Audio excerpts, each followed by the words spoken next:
Juma kuni 932-yil Safar oyining 1-kuni. Quyosh yer burjida bo'lganida men Hindistonga qarab yurish boshladim.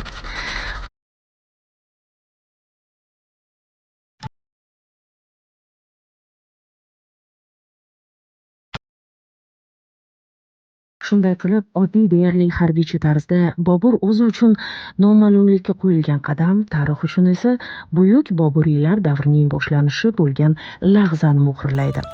Hindistonda tasodifiy o'xshashliklarni emas, balki tanish madaniy timsollarning davomini topish oson. Shunchaki boshqa ashyoda, boshqacha go'zallik olamida an'analar qanday qo'shilib ketganini tasavvur qiling. 16-17 asr Hindiston o'z davlatlari, tillari, hunarmandchilik maktablari va me'morchilikka ega bo'lgan ulkan dunyodir. Boburiylar esa yangi boshqaruv ko'nikmalari, saroy madaniyati, adabiy til, yangi uslubni dunyoga keltirdi. Boburiylarning Dehlidagi me'moriy tarixi Humoyun maqbarasidan boshlanadi.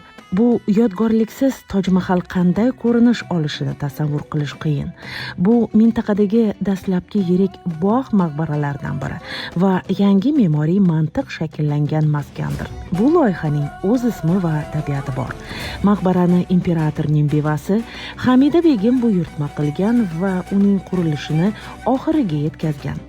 Manbalarga ko'ra, u fors maktabi ustalarini taklif qilgan. Shu bois maqbara qiyofasida, ravoqlarda, yo'laklarda va gumbaz tizimida fors me'morchiligi urg'usi yaqqol seziladi. Qizil rang salobat bersa, oq chiziqlar sofligini ta'minlaydi. Bu joy bilan mashhur shahar afsonasi ham bog'liq. Bu yerga nafaqat tarix uchun kelishadi. Kimdir omad uchun, kimdir esa shunchaki bog' bo'ylab sayr qilish uchun keladi. Chunki bu yerdagi tartib inson hayollarini ham tartibga soladi. Aytgancha, bunday joylarning kuchi ham shunda va ular bugun ham xizmat qilishda davom etmoqda. Keyingi yo'l Agraga. Hindistonda hech qachon bo'lmaganlar ham biladigan ramz sari yetaklaydi. Toj Mahal.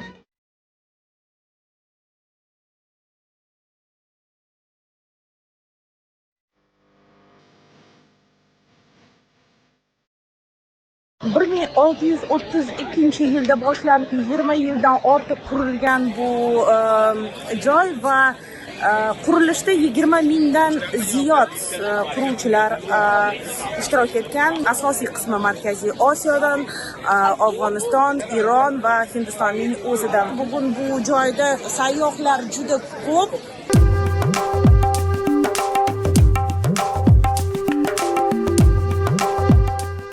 Majmuaning rasmiy saytida ijodiy guruhning geografiyasi alohida sanab o'tilgan. Tilga olinganlar orasida masalan buxorolik ustalar, Suriya va Fors xattotlari, Balujistondan kelgan tosh o'ymakorlar bor. Ya'ni Toj Mahalning xalqaro ekani shunchaki chiroyli afsona emas, balki imperiya loyihasini qurish asosi bo'lgan.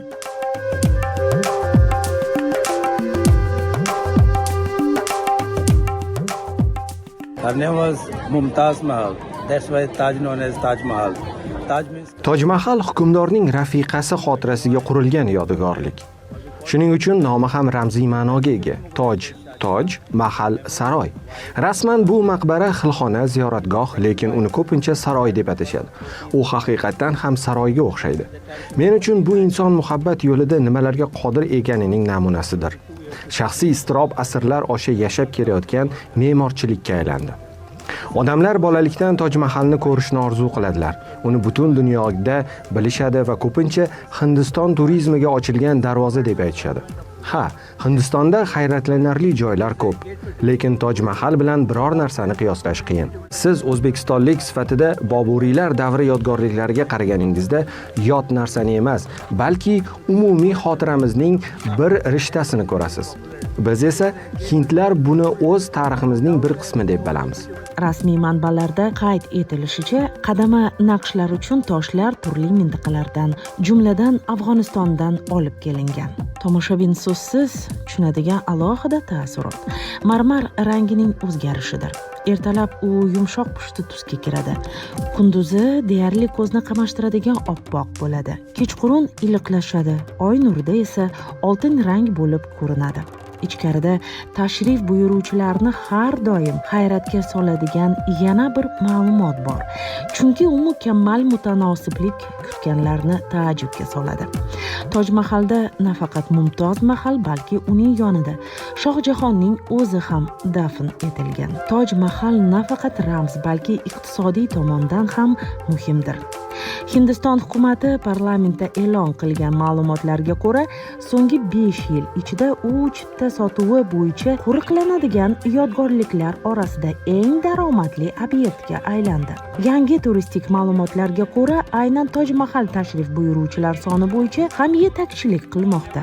2024-2025 moliyaviy yilda gap millionlab mahalliy va 100 minglab xorijiy sayyohlar haqida ketmoqda. Lekin eng avvalo Hindistonning tarixiy yodgorliklarida mahalliy sayyohlarning ko'pligi kishini hayratda qoldiradi. Yodgorliklar nafaqat xorijliklar uchun xizmat qiladi, balki o'z tomoshabinini tarbiyalaydi.